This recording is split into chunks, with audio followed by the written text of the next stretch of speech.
Hello creators, how are you guys? It's great to hang out with you again for another Video Creators podcast episode / live stream. We live stream these youtube.com/video creators every Monday at 2 p.m. Eastern Time. And those of you who are I used to call you the podience, but some people said that was kind of corny.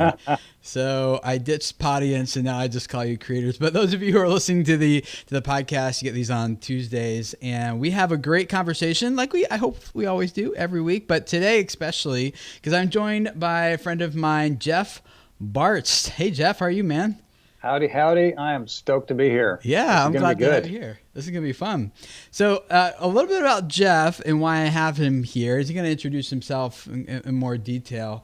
But when I started looking into like story stuff, like how do we tell engaging stories that actually like is like meaningful to people, and stories that boost watch time and do a better job at converting viewers into subscribers and gaining a more loyal audience and getting more repeat traffic. Like if you tell a good story, it can have all that impact on your channel and make a really big difference. And I believe in 2021, 2022, in the next few years here, the next barrier of entry for those who are really going to be performing well on YouTube are the ones who learn the skill of telling engaging stories. And so I bumped into Jeff and watched a few videos on his channel, and one of them just blew my mind, and I shared that video like everywhere I could. And I don't know if we're gonna get into that here or not, but his channel's linked up in below. It's called Story Greenlight, and he, if we're talking about the secrets that Hollywood uses to craft engaging stories, well, we're talking to Mr. Hollywood himself. At least I'll call you that. Hey, I've answered it far worse. It's all good, man. I'll call you Mr. Hollywood. So I'll let you introduce yourself, but you edit a lot of television, and your job is to take people's video footage and turn it into an engaging story. That's your full-time gig out in LA. Yep. And so we're going to, just for you guys who are here, we're going to dive into that together, how we can do that as well as creators by learning some of the principles that Jeff uses when he edits good stories. And if you have questions, please ask them in the chat. Those of you guys who are here at the live stream, Laura, my producer, will be here in a few minutes. Her daughter's sick, so she's running a little bit behind, but she'll be taking your questions and putting them in front of us. So after Jeff and I talk here for a little bit, we will dive into your questions and just kind of fill in all the gaps and any holes maybe that we missed here to help you guys apply this to what you're working on. So Jeff, tell us a little bit about your background, your story, and Hollywood. Tell us a little bit about yourself. Yeah, well, it's one of those things, like it's taken like a lot of different twists and turns along the way. And it really started when I was 3 years old, and my family got a piano, and I started picking out tunes just by ear on the piano. And random factoid for those of you who don't know, Tim actually has a background in piano himself. I do. And just random things you learn about Tim 12 years Schmoyer. of piano lessons, yeah. Yeah. And yeah, I mean, I did a bunch of teaching all through junior high and high school and everything. And I got into music recording and composing and arranging. I hooked up synthesizers to my computer and did all that stuff. And I first discovered video in high school. And it was like, this was before software, which really makes me feel old to say that. But like really I actually have a picture there with Tim that Tim has. Like there's a picture of like the first system that I used to do video editing. And it's just basically, it's pretty old school. Are those VHS tapes I see stacked up there? Those are VHS tapes, and those are SVHS video decks. And that is there are two little jog shuttles on there where you turn it forward and it goes forward in slow motion, you turn it backwards, and everyone starts speaking Russian. It was amazing. Wow. It was so cool. Wow. I mean, like I still kind of geek out about that to this day. But you really had to know what you were doing, because you were literally electronically copying sections from one source videotape to your edit master. So you really had to have everything planned out. So I started getting into that in high school, and I actually went back to the whole music thing at the beginning of college and started studying music composition, transferred out to film school in Los Angeles, where I promptly ran out of money. because film school and Los Angeles are both expensive.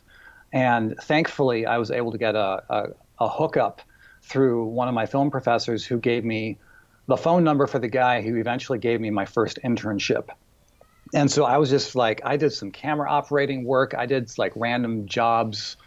I did some production assistant work, and I ended up, but really, really locking into this internship in the editing world, and was able to get my first job as an assistant editor at that TV show, and made the jump to full editor there.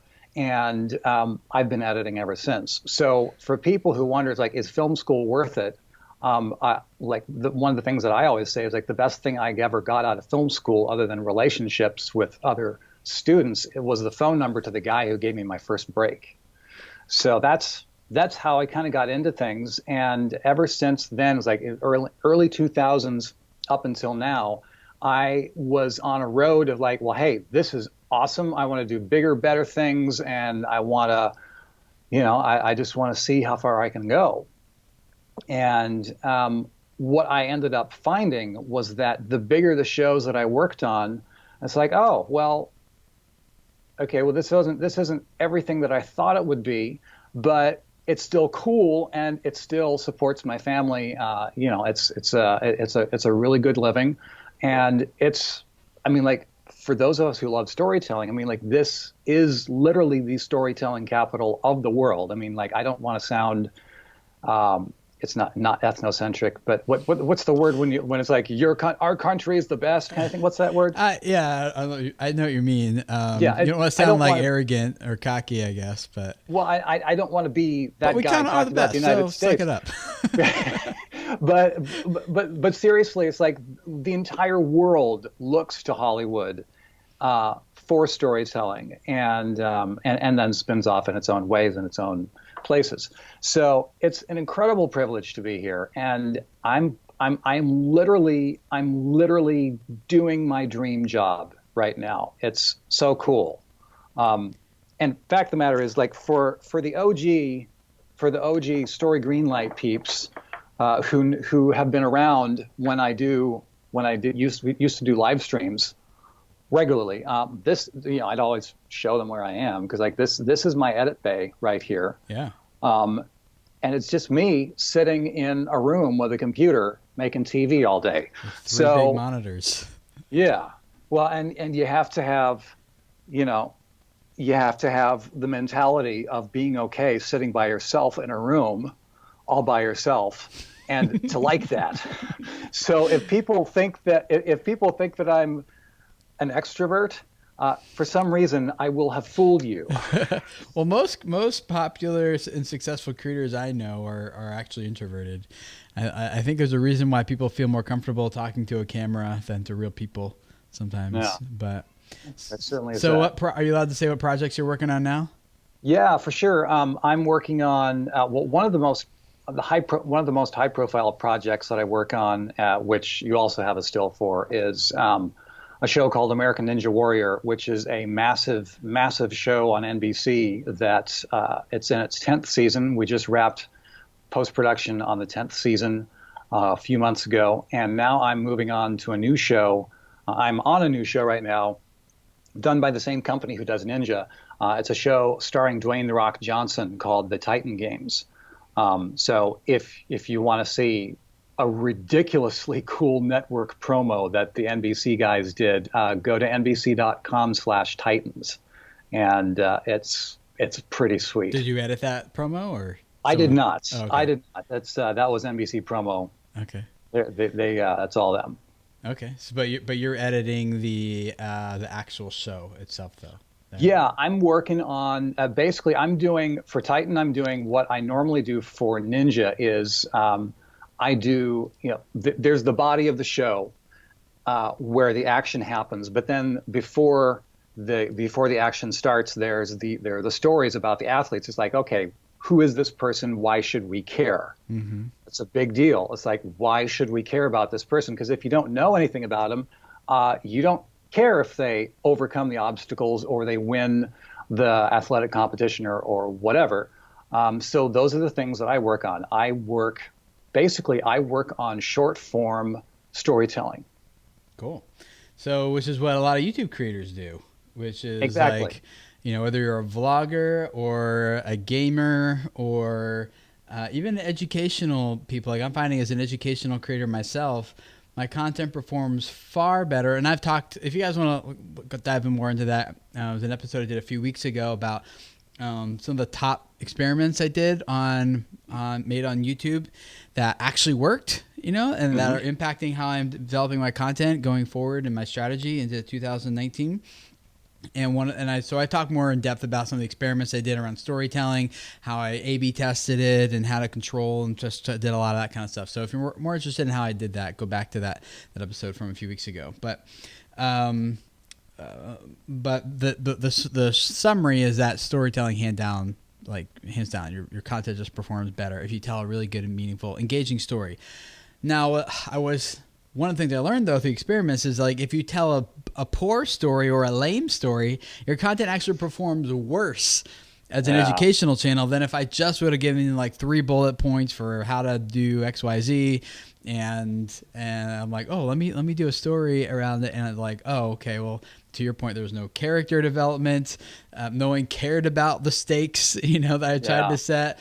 The conflict wasn't really like a significant conflict. There's no transformation at the end in the character, things like that. So I learned a lot about that. But I think this is, as we dive into this, I'm asking Jeff to give us some of the behind the scenes tips and tactics and things that they use for television storytelling that we can use on YouTube, because he is a YouTube creator himself as well. You guys can subscribe to his channel. It's called Story Greenlight. There's a link to it down below, or if you're listening to the podcast, you can check out the show notes and find a link to his channel, where every week he's publishing new content it's about storytelling, but it's not about like what most people think of as like, how do I edit a video?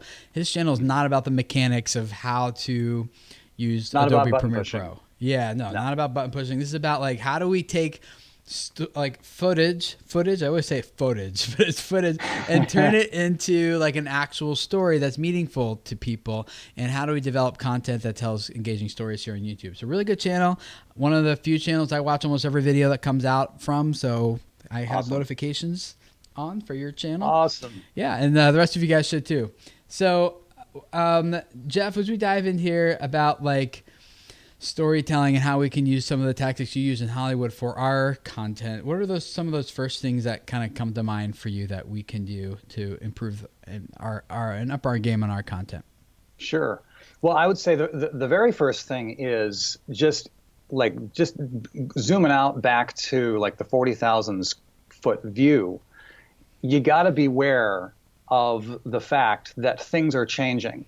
When I first started my career, I couldn't really see, like I was right in the middle of the forest, and I was just like, hey, I just want to get through all the trees, just because I was looking to find success for myself in Hollywood.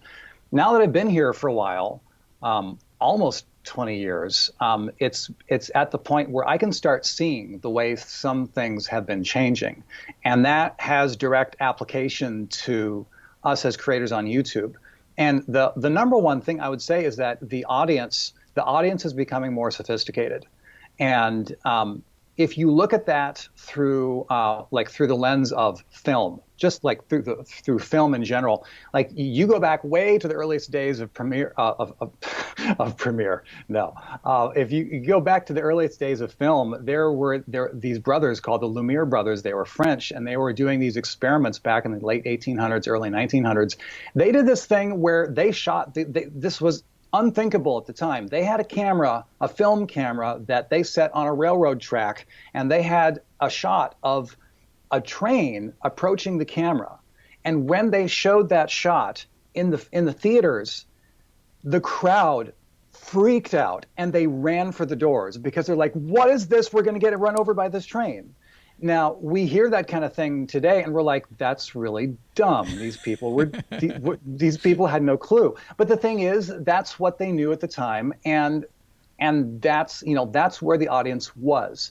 Now, you go on from there, and all of a sudden, people start getting a lot more sophisticated with their audience and what the audience will and won't accept.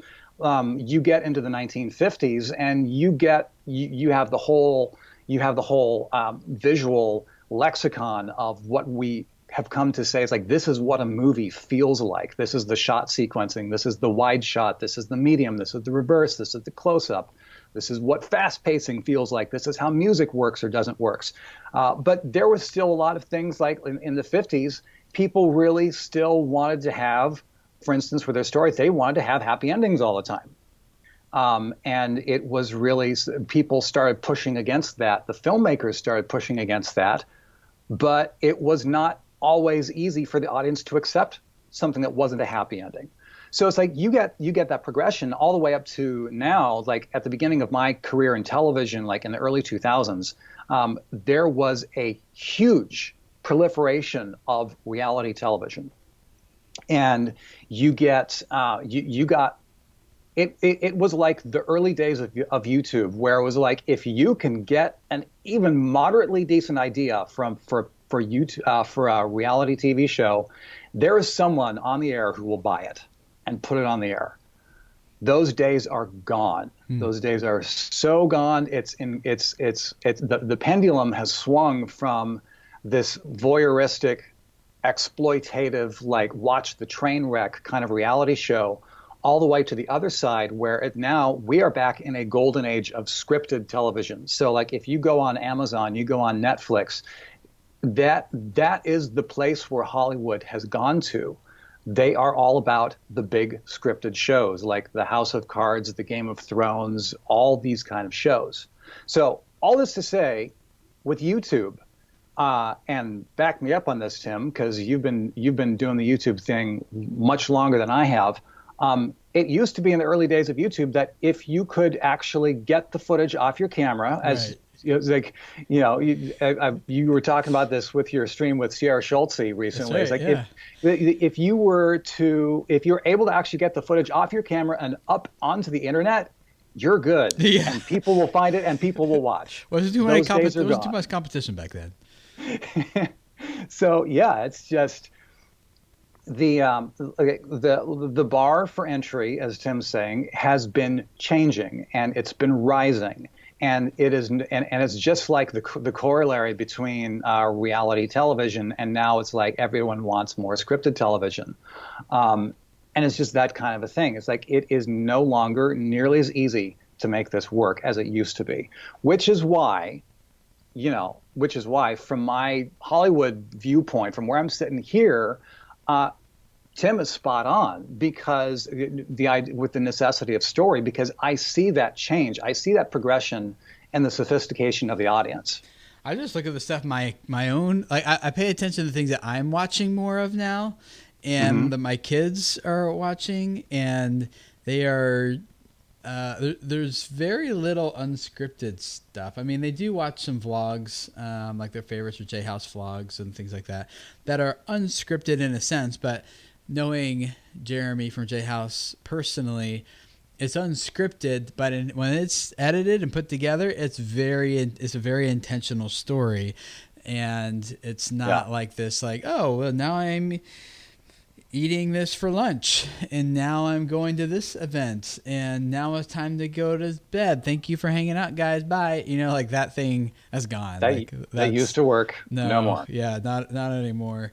So it really, like a story, which is like a character who wants something, overcomes conflict to get it, and is transformed by the process in like a very, very watered down nutshell. Like those are the three elements that I look for now. And now I was just overseas last week, and I was over in Israel, and I had.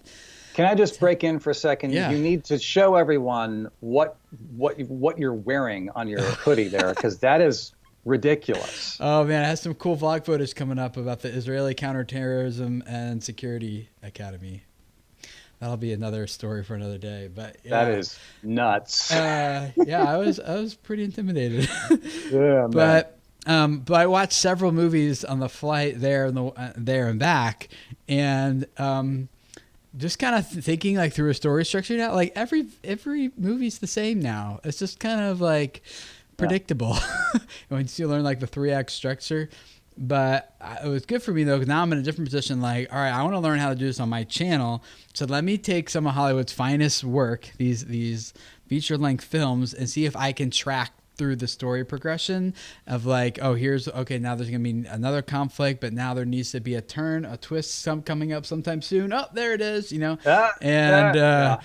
they go like, well, it's not possible for him to die yet because there's still like these 3 other things that need to happen in the structure, So, so it kind of ruined the movies. But the other hand, though, I'm learning a ton just by watching film and paying attention to that structure. And I will try say, to use on my own channels.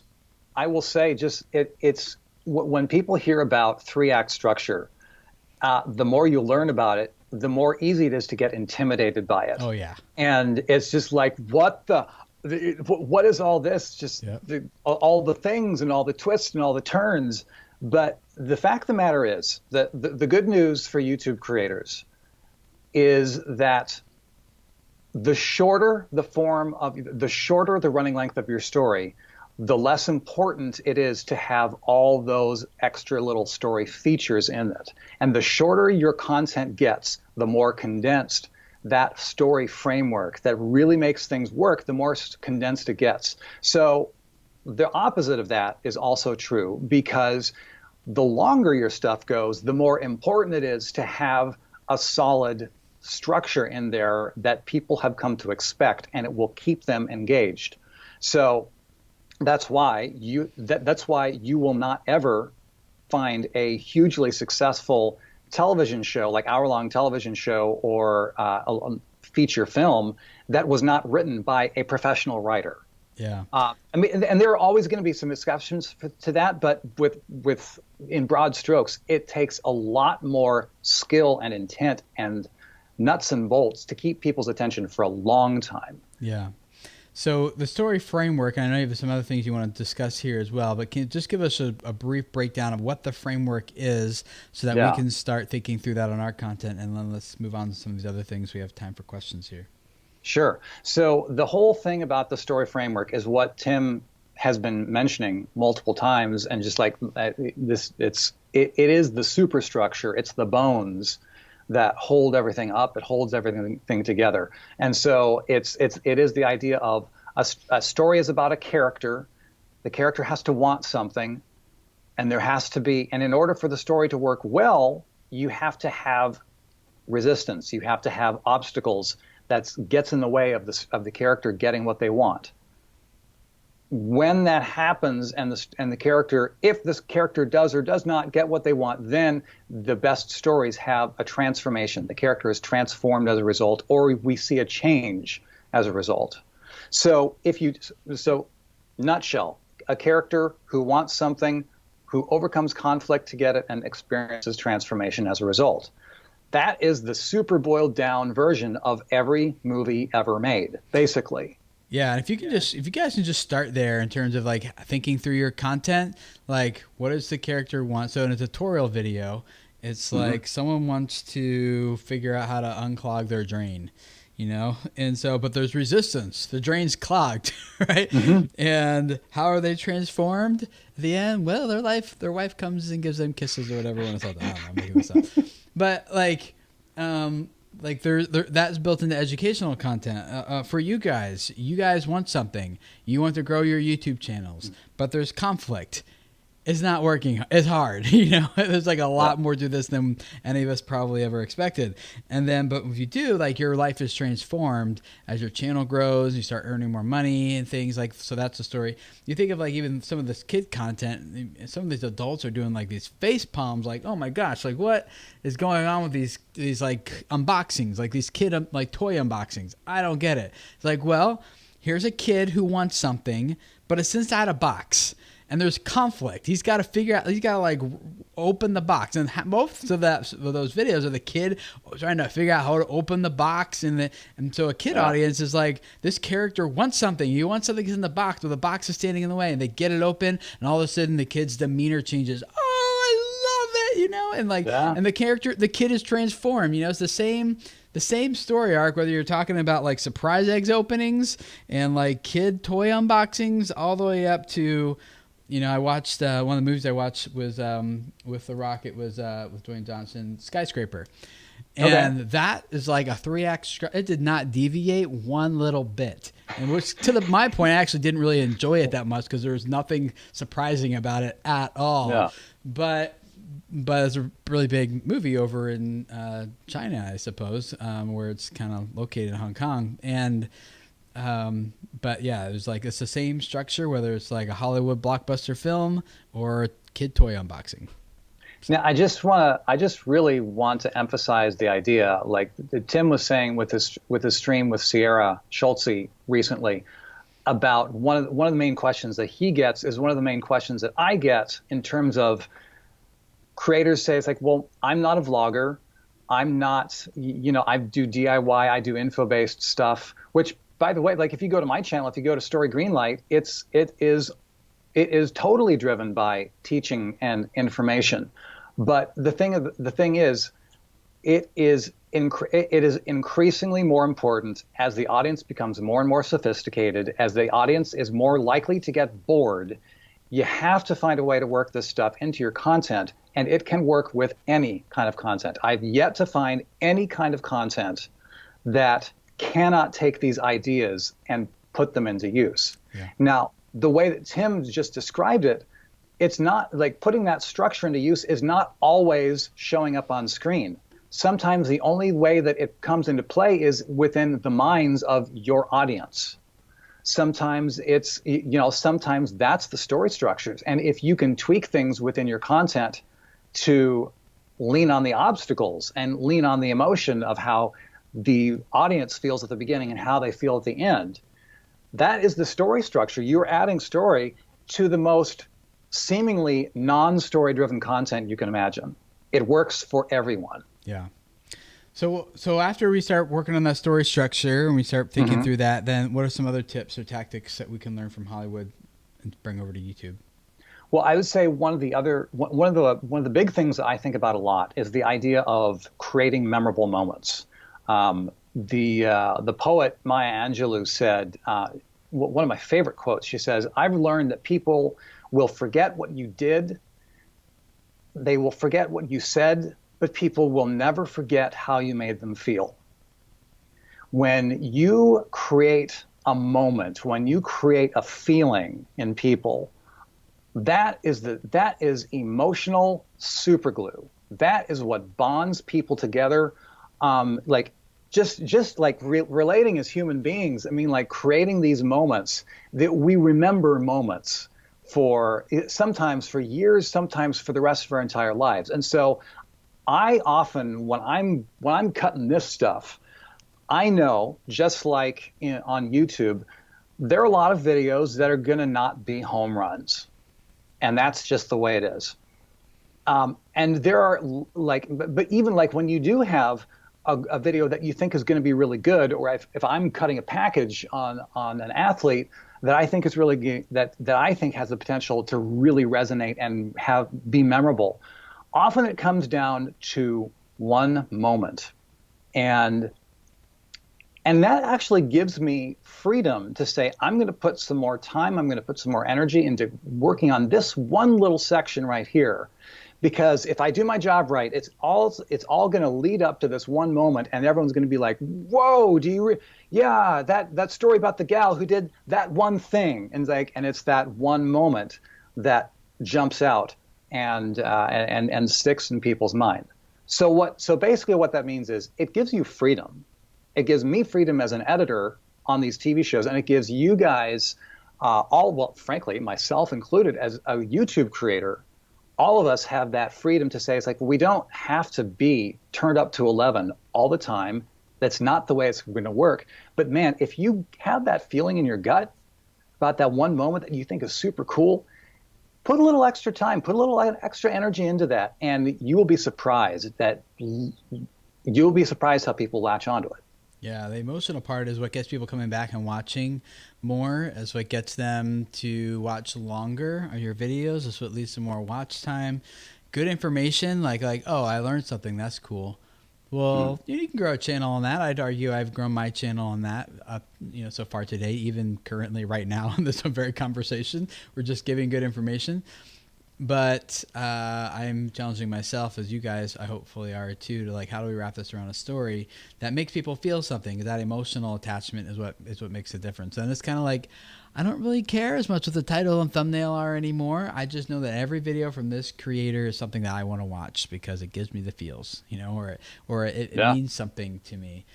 And that's, far more important than any sort of like perfect tag optimizations or like anything like that. It'll make, if you can get people to feel something, absolutely. That's hashtag winning right there, if you can pull that off. Well, and I will say the idea of that idea of building emotions, one of the one of the other ideas that I really like to focus on a lot, I really consider this one of my major secret weapons in terms of where I've gotten in my career.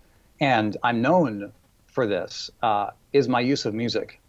And now, when it comes to YouTube, I've seen a lot of people say, it's like, oh, I pay lots of attention to the music. Like, I make sure everything cuts to the beat and it's like perfect. And I'm like, it's really easy to think that you're paying a lot of attention to music, but to be falling way, way short of what could actually be happening with your music.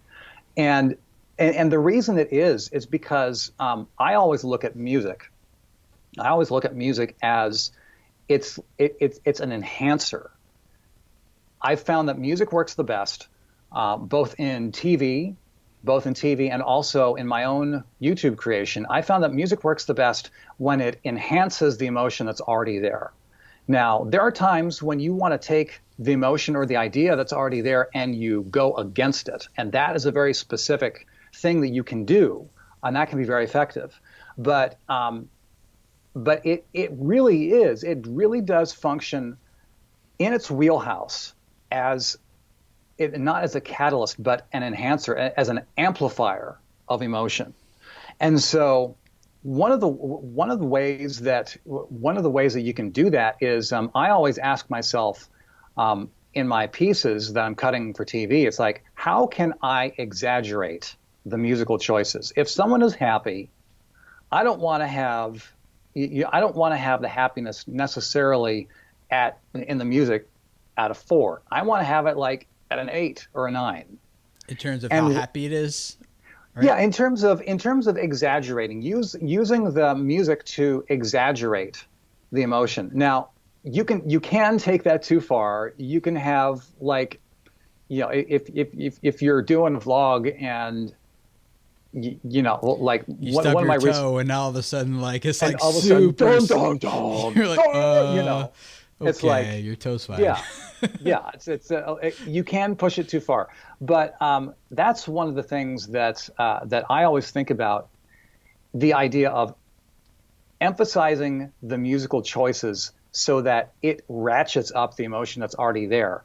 If it's too much, you're probably going to know it. You'll probably feel it. You'll get some feedback from folks, but what often ends up happening is that it ends up feeling just right. It ends up feeling really good because you were willing to push your choices a little farther than you might have pushed it emotionally to begin with. I heard that if you're watching a video and you actually notice that there's music playing, you're using the music wrong. Would you agree with that? That, yes and no. If you're completely sucked into a story, you're not going to notice the nuts and bolts of what happens. You're not going to notice. Well, the fact of the matter is, just like you're talking about watching the movies on the airplane, if a story is really working, if it's sucked you in, you will not be noticing. The viewer will not be noticing the 3-act structure. Now, there's a time when I was early on in my career and I was learning more about the nuts and bolts of how editing works and how you shape story and how you do all these things. And I was just dissecting everything. And I'm just like, oh, look at that. They're doing this and they're doing that. And I've since come to the point where I'm just like, you know what? If the story's really working, I purposely don't even think about what they're doing and why. Now, but to your point, it's like, so yes, there are times when you shouldn't, where you shouldn't notice the music or the, the man behind the curtain, as it were. But there are other times when you specifically do want to have your music out front. You want to have it. You don't want to have it sitting back in the background as a bed. You want it out front. You want it featured. So yeah, I see what you're saying. I think the context, what I heard was like too many vloggers think that the music, like, oh, this is a really cool track, like you guys should listen to this music with me, as opposed to like using it to as a strategic tool that we use to move the story forward. Absolutely. So for me, I'm thinking like, yes, we still use music, but let's only use it if it moves the story forward, as opposed to, this is like, I got a lot of footage of this time-lapse thing, and I just need to show you this time-lapse and some cool drone footage I got, and I don't really have anything else to go with it, so let's slap some music on it and call it good. I found that when that happens, audience retention graphs always drop. Like through those like music montage type stuff, it always drops. So that's what I was kind of thinking of with that. Well, absolutely. And here's the thing. If I could, like, if someone were to ask me what is the single best piece of advice I could give for the use of music, it would be this. So for those of you taking notes, here it is. The single best piece of advice I could give for using music is music should start, stop, or change in conjunction with a shift in idea. I will say that again. Music should start, stop, or change in conjunction with a shift in idea. And what that means is when you have different sections of your piece and you're moving from section 1 to section 2, if you have a piece of music that's going on with uninterrupted with both sections, they're not going to feel nearly as much like two sections as if you were to end your first cue of music, you go on to your second section of your piece, and you have a second cue of music going along. And that is 100% applicable for story-driven stuff, for vlogging, for entertainment stuff, because what that does is it signals to your brain, it says, new piece of music or a shift in energy of music means there's something different here. Pay attention. And that's one of the ways that your audience stays more engaged. It's because the music is giving the cues to stay engaged like that. Cool. Anything else before we got some good questions here? I could talk forever, so let's not. Okay. Do you got anything else you want to hit before we jump into it? Let me just double check. Well, okay. Well, something that we do need to hit at one point, because this is incredibly important. So often, the things that make television or film or great online content really work is because the creators speak to something that goes beyond just what you're seeing.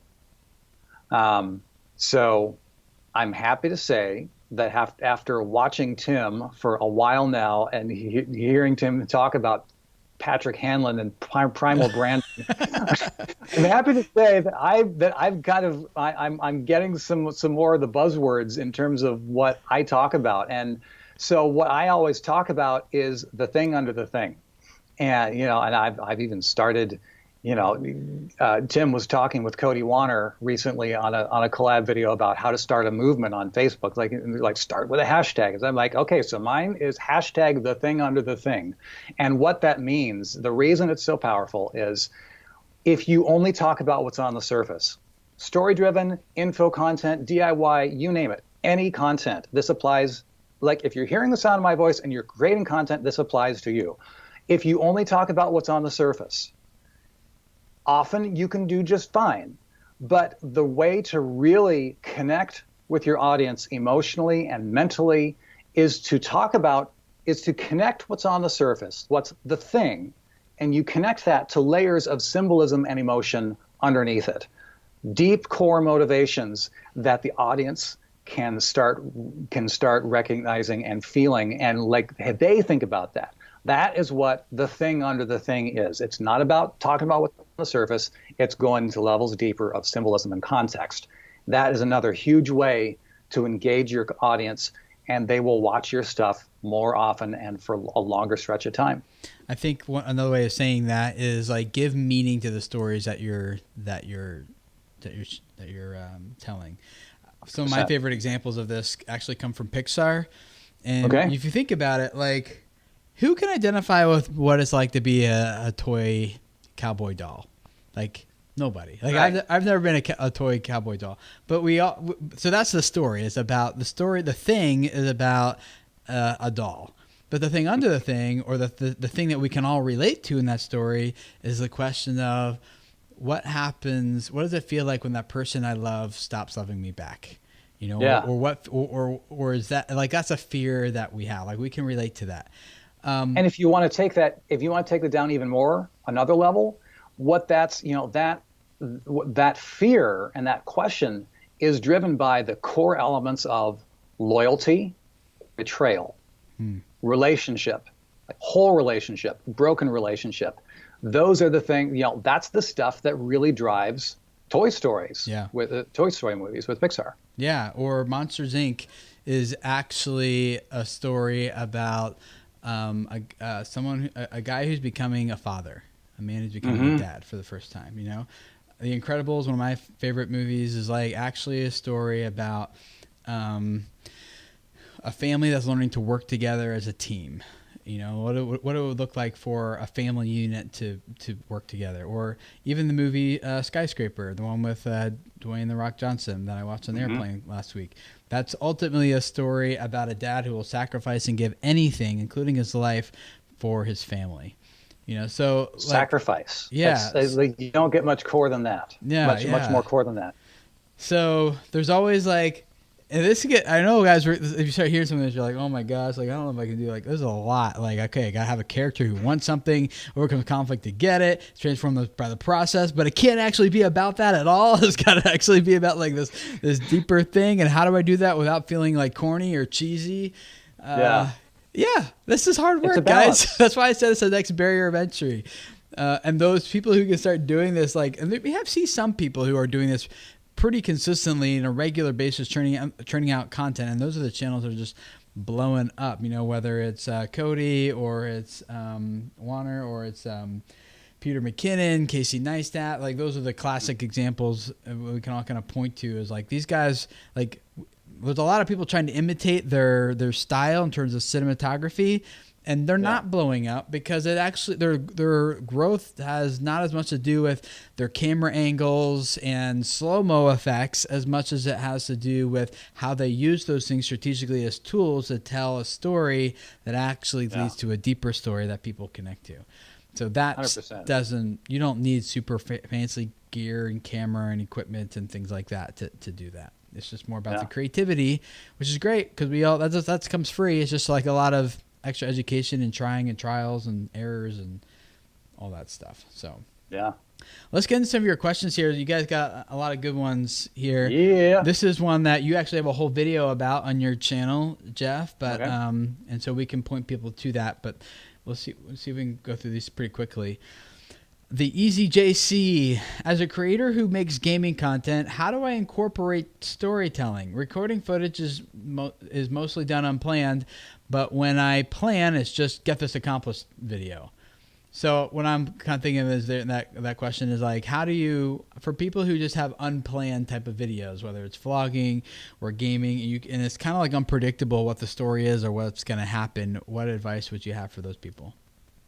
I would say be willing to consider the story structure as not it will not always apply directly to what you're doing in your content. Sometimes it will. I mean, like sometimes it's baked into there. Like if you're a gaming channel, there is always a goal that you're wanting to reach, or like there's always something that you're wanting to build. Like if you're doing like Minecraft, and you're wanting to build this amazing thing, you are the creator, you want to build this thing, but it takes work to do it. It takes time to do it. So it's like, just know that those elements are already there. If you have a makeup channel, for instance, it's like the transformation is baked into what your content actually like literally is. It's like you start off without this makeup, you go through the process, and you're acting as a guide to the viewer to say, hey, the obstacles don't have to be this horrible. And hey, look at imagine where you could be when you get this result. And so it's like, a lot of the time, it's like Dorothy with the red slippers. It's like you had the thing all along. It's just a matter of, you had the ways to do it all along. It's just a matter of being aware of it and then leaning on that stuff that really makes it work. Often the thing to lean on is the obstacles. Why is this not working? What's keeping this out? Why is this so hard? Yeah. Great. Stan, Damn Mid-Adventure asks, I have a question for both Tim and Jeff, but I'll let you take it, Jeff. How do you overcome this fear or convince yourself that you actually do have a story to tell? That is such a great question. And I'm not going to sit here and say that, I'm not just going to sit here and blow it off, because that wouldn't be fair to the people who are really struggling with this. The question becomes, what do you actually want, and what are you actually seeking to achieve? What do you want to see happen in your life? Because frankly, the fact of the matter is, it's like if you're in a point in your life where like all I do is get up, go to work, do the thing, come back, turn on the TV, and go to sleep and do the exact same thing every other day, like every day. And it's just like, well, I feel like my life is boring. Well, the hard truth might be that we might just be living lives that are falling short of what they could be. And so for the people who say, it's like, do I have a story worth telling? Number one, the answer is yes. Number two, the question is, what are you seeking? Because if you're seeking something that you don't have any obstacles in your life, you're not setting your heights, but you're not doing it right. Like if you don't have any obstacles or any pressures or any pushback in your life, you're not stretching yourself. So that's anything to add to that? Just briefly, I would recommend that you all, but especially Stan, Damn Mid-Adventure, but all of you guys read a book by a guy named Donald Miller called A Million Miles in 1,000 Years. And it's a great story. It's a great book about storytelling, how to tell a story. And it's great for us as video creators because he had one of his earlier books was New York Times bestseller, was turned into a major motion picture film. And so this book, A Million Miles in 1,000 Years, is the story of what he learned about telling stories that is formatted for video, for a screen. And in true fashion, he doesn't just teach it to you. He actually tells it as a story, as his story. And so what you're saying, Jeff, coincides with that exactly, which is like, it turns out that the things that make for great stories are the same things that make for a life that's worth living. So if you want to know what the thing under the thing is here in this very live stream or podcast, is like, here's how you tell a good story, but these elements we're talking about, these are the elements that make for a good life that's worth living. When we are a character who wants something, like most of our lives are spent avoiding conflict. We're trying to we pursue like safety and security and things like that. But those make for lame stories. And if you want to live a good story, then he's like, not that you do stupid things, but you're taking risks and you're trying things and you're pushing yourself. And those are the people we admire around us. And those are the people who get their stories turned into films and things. So, you know what, if I can just really show for me, oops, plug my, hey, could you take me full screen here? I just want to show folks something. Yep. This is something that I have on my whiteboard in my office. And is that readable? Can you see that? Yeah, it says comfortable, not comfortable. Comfort zone is circled. And then on the right, under the not comfortable column, it says where all the good stuff happens. Yeah, not it's like, comfortable zone. So if you're like, we all like to live in here. we all like to live in our comfort zone. We all like to, like, we don't like pain. We don't like discomfort because pain sucks. It hurts, you know? But the thing is, if we only ever stay in our comfort zone, we will not grow. And so for those who are wondering, if I have a story worth telling, you need to specifically put yourself in positions that put you outside your comfort zone, because that's where all the cool stuff happens. Yes. Yeah. Let's see. Craig Rivis asked, how do we as creators pick powerful moving music? Some of us, the normal services for music choices, how should we structure around searching for the perfect complementary piece? First of all, howdy, Craig. Glad you're here, man. Craig is one of the peeps from the No Small Creator Facebook group. Very cool creator himself. I'd say we already we touched on this already a little bit, just in terms of like, we go through life and we get really good at feeling what emotions get triggered in us from specific pieces of music. So if the question is, how do I choose the right music? Make a point of being aware how you feel when you hear a certain piece of music. And especially if you find a piece of music that helps you feel a strong emotion, set that off to the side, put it in your favorites bin or whatever happens to work for you.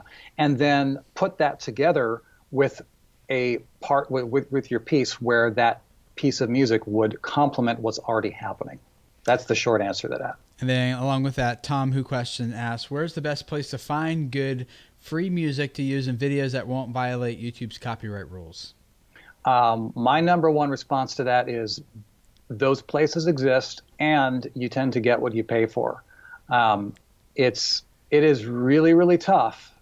I've found it to be incredibly difficult to find music that really does what I want it to do mentally and emotionally without paying for it. So, and there are so many. There are places like Epidemic Sound. There are places like Soundstripe. There are places like audio blocks, like video blocks. I think they're actually called Story Blocks now. There's Artlist.io.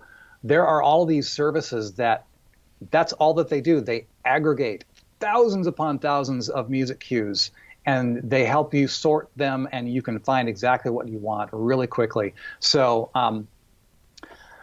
I will say, so like if you're super stretched for your budget, I know that there is a website called Incompetech, INCOMPETECH.com. He's been putting out royalty-free music for a long time, and he has a large selection there. Yeah, I don't mess around with free stuff anymore. Like free music, it's just like, you know. You get what you pay for. Yeah, it's not that great quality, but then you also spend a lot of time trying to find a good one, and then you still get dinged on YouTube anyway because someone else uploaded it to Content ID and claimed it even though it was not theirs, and now you've got like all these headaches. I'm like, just the paid stuff, like for whatever it costs. Yeah. My favorite is Soundstripe, just because it's like a flat fee, unlimited everything for the whole year, you know. So that's my favorite one. Filmmaker's Formula. Hey, Kevin. What's the best way to explain the value of your story without explicitly stating it? How do you deal with the idea of what the audience doesn't get? If what the audience doesn't get the story, you know. So how explicitly do you state the thing under the thing? There is no good, quick answer to that. It is a balance. It is when you think back to ancient Greek times, Socrates had, he had all sorts of people coming to him and to learn from him. And the guy just refused to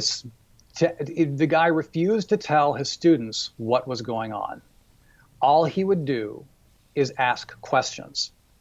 It's literally like, and he became so well known for doing that. It's literally what we know today as the Socratic method that came from Socrates.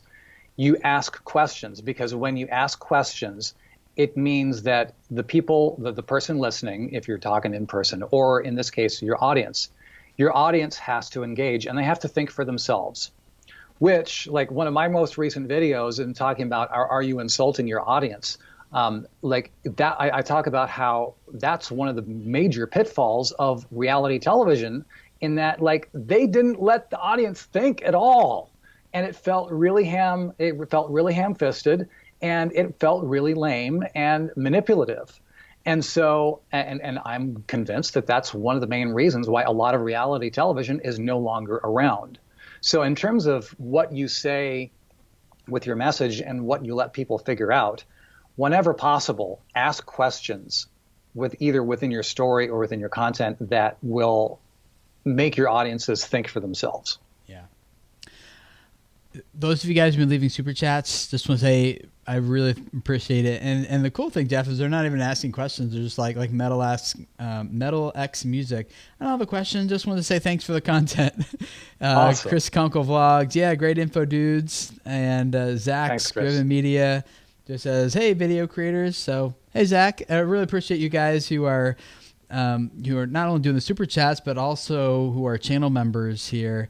And I like seeing the custom emojis you guys are using here in the live chat. But I also did just publish, for those of you guys who are channel members, a new video, a new full-length training session from me that you guys get exclusive access to. It's called The Human Elements That Grow Your YouTube Channel.